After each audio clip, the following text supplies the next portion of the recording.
নমস্কার বন্ধুরা, রাধাকৃষ্ণ দেবশ্রী ডায়েরিতে এসে গেছি আজকে আরেকটি নতুন রেসিপি নিয়ে। আজকে আমি করতে চলেছি টক ঝাল তেল কই। চলুন শুরু করা যাক। এই রেসিপিটি করার জন্য আমি নিয়ে নিয়েছি কিছু পরিমাণ জ্যান্ত মাঝারি সাইজের কই মাছ। এবার আমি নুন ও হলুদ দিয়ে এটি ভালো করে মাখিয়ে নেব। ওভেনে কড়াই বসিয়ে এবার দিয়ে দিলাম তেলটা গরম হয়ে গেলে এবার আমি মাছগুলো একে একে ছেড়ে দেবো। মাছগুলো বেশি ভাজা যাবে না, আমি একটু নাড়াচাড়া করে ভেজে নেব।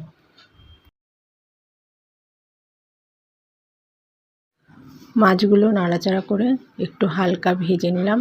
এবার আমি কড়াই থেকে মাছগুলো না নামিয়েই ওর মধ্যে দিয়ে দেবো সামান্য কালো জিরা ফোড়ন। আমি এই রেসিপিটি করার জন্য আগের থেকে সর্ষে ভিজিয়ে রেখেছিলাম, আর দুটো টমেটো ও দুটো লাল কাঁচা লঙ্কা পেস্ট করে রেখেছিলাম, আর একটু টক দই আমি দিয়েছিলাম 2 চামচ মতন।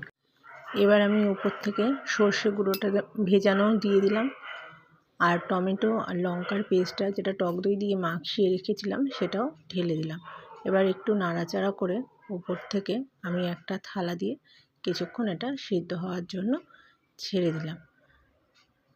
কিছুক্ষণ পর আমি আবার ফিরে আসলাম। এবার ঢাকনাটি তুলে দেখলাম মাছগুলো সিদ্ধ হয়ে গেছে। এবার আমি দিয়ে দিচ্ছি খানিকটা চিনি ও সামান্য পরিমাণ লবণ। এবার কড়াই থেকে আমি নামিয়ে নিলাম। এবার দিয়ে দিলাম সামান্য তেল, কাঁচা সর্ষের তেল, আর খানিকটা ধনেপাতা কুচি। রেসিপিটি তৈরি হয়ে গেছে। এটি একটি অপূর্ব স্বাদের রেসিপি।